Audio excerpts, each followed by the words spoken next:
said you're ready, Andrew? Cool. Hi, I'm Stephanie Straw with BoardGameGeek, and I am joined by Ben Harkins of Floodgate Games. Hi. Hey, Ben. Hey. We're going to be talking about Sagrada, which is a game that I am very looking forward to. So please tell me about this amazing game. So Sagrada is a game by Daryl Andrews and the new designer Adrian Admescu.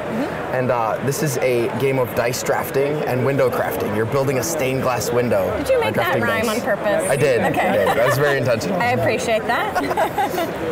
So in this game, each of us are artisans helping complete the stained glass windows at the Sagrada Familia, the installation in Barcelona. Okay. So we each start with our own stained glass window. And that's an actual place in Barcelona that has this amazing stained glass. You got it. Yeah. I believe it was inspiration to the designers for this game. So it's really great when a game kind of has the theme grow up with the mechanics as it's going. So here we go. We've got each of the players are going to start with a window that has some plans on it for where specific colors or shades of dice need to go. We've got these little 3D printed prototype boards right now. This is prototype, not final. Everything here is prototype. The art's pretty darn close to final, but things could still change. Gameplay-wise, what we do is each round the start player grabs dice, rolls them, and we're going to be taking turns drafting these dice to place them on our card. Let's say I was the start player.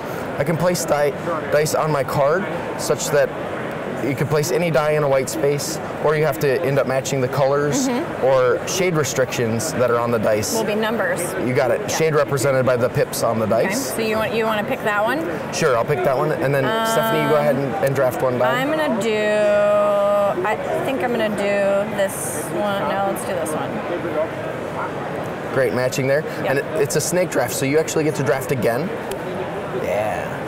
Then I'm going to let's take this 6 from you. Super. You'll have to build out your window starting from the spaces that you started on, kind of progressing out. So it'll need to touch I have to touch starting. it? Yep, you got it. Thanks. That was on purpose. I know. I'll give you the rules as you break them. I'm going to take this yellow because you need more of those. I'm going to put that there. Very good. And then now, I'm kind of stuck here, but I'm going to try and go with this purple and meet that requirement. Oh, that's right, because you got to build out. Okay. You got it. So that's the end of the drafting. We're going to take the final die, and that goes on a round track, which I don't have here. Okay. So there's 10 rounds in the game. You can notice that we each draft 2 dice per round, and we'll be building out our windows. A couple things about that. First of all, why in the world are we doing this? We're doing this because it's fun. Because it's fun. I'm having fun already. Exactly. The goal of the game is to gain victory points. We've got variable victory point conditions per game. So we've got 3 different ones that are out here. Row color variety. So for every row that you don't have repeated colors, you're going to gain 6 points at the end of the game. For every column that doesn't have repeated shades, the number on the die, you're going to gain 4 points. There are just 5 colors in there, right? You got it. Only 5 colors. And then for the longer diagonals that you have on your board, where the colors are touching, you're going to gain points for how long those are. So we're going to each be working toward these public objectives. We're each also going to start with a private objective card that will keep secret from our opponents. These give us. It says on there private. Yep. These give us a color to strive for, and we're going to count the number of pips of that color at the end of the game. So we all kind of know what we're each going for in the public realm, but then we each have an objective. So I want high pip blue. You got dice in my window. As you're keeping that in mind for the other goals. So now we'll pass on to the next round. The whole dice bag passes to the player on the left. And now you'll draw 5 dice in a 2-player game and roll those. 1, 2, 3. Whoa, lots of blues. That's good for me. It's good for you, but I don't know that. I know, Great, and now you'll start the draft. And so I still have to be touching? Can we diagonal touch? Diagonal's just fine. Okay. However, there's a rule where you can never have 2 dice next to each other of the same color or the same number. Okay, so I could not place these 2 next to each other. You got it, because they're both blue. Okay. You got it. I'm going to do that. I can do that? Perfectly fine. Okay, and then you'll get to go twice? Yep, I'll get to go twice. I'm going to do a diagonal move as well, and I'm going to try and jump over here, just to kind of give myself quite a few options as we're branching out. And now the draft is back to you. And you'll notice that as you're drafting these dice, you start to get many more restrictions on the board with what's allowed to be placed where. Can I still do this though? You got it. Okay, I'm gonna give myself more options. Exactly. I'm gonna spread out. But you'll notice since we require a red die there, by placing a red die next to it, but but I can't. Oh, I can't place a red at all. Yeah, you won't be able to place a red die next to that square. I thought it was just a red in the future. 5. Gotcha. Yeah, so not number or color. Exactly. Oh wait, can I not place that there either? Yeah, because there are 2 5s next to each other. Again, 2 Oh my 5s. gosh. I know. This is a perfectly valid move, and I'd suggest actually doing that one. Can't do that. This one? I mean, I think that's my only move. So in the future, you're gonna need to put a red die there. It's perfectly fine to do that now. So you'll end up in these tight situations. Well, but I won't be able to put a red there. Exactly. Yeah. So to help mitigate that, we have these tool cards that are available here. That was my segue. That was on purpose. Well done.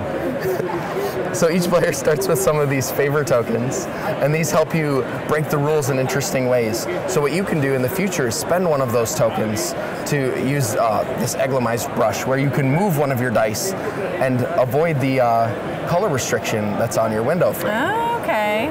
You'll spend these. If you're the first player to use it, you'll spend 1. And once there's one of these tokens on there, it costs any other player 2 of the tokens to use it. So you're encouraged to use them. Exactly, and you're encouraged to use them early and often. Early, you got it. Maybe not as often. So we've got a whole bunch of these variable tools that help guide your strategy as you're going and give you ways to manipulate the gameplay that way. So as you can see, we're going to draft 2 dice per round. That die goes back to the round track, and the dice bag passes. And then you would get to go again. You got it. And we'll play through that, playing through 10 rounds.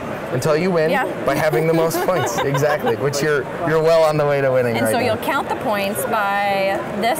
Yep, you'll tally up points for each of the 3 public scoring conditions. And this will be what the score is, so this one kind of depends on how many you have. Depends on how, you're working your way to a diagonal here.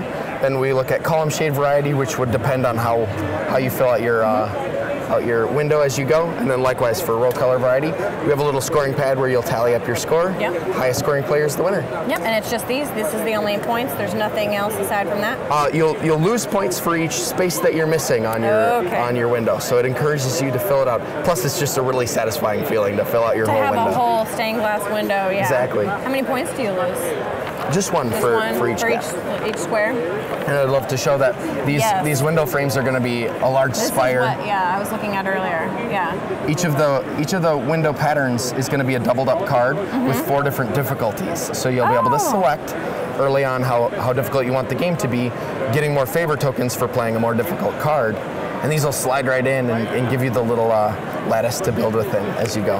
Ben, that is so cool. Thanks. We're really happy with this one. I am pumped about this. Thank you. I am going to rock this game. So we're going to be on Kickstarter starting mid-September, and I would really love to have everyone's support as a backer. Do you have anything special you're doing for Kickstarter? We've got some plans. Nothing ready to announce yet. Anything now? Are you sure you don't want to just a little bit, maybe just a little something? We're planning on having a deluxe version that might be pretty fancy. So.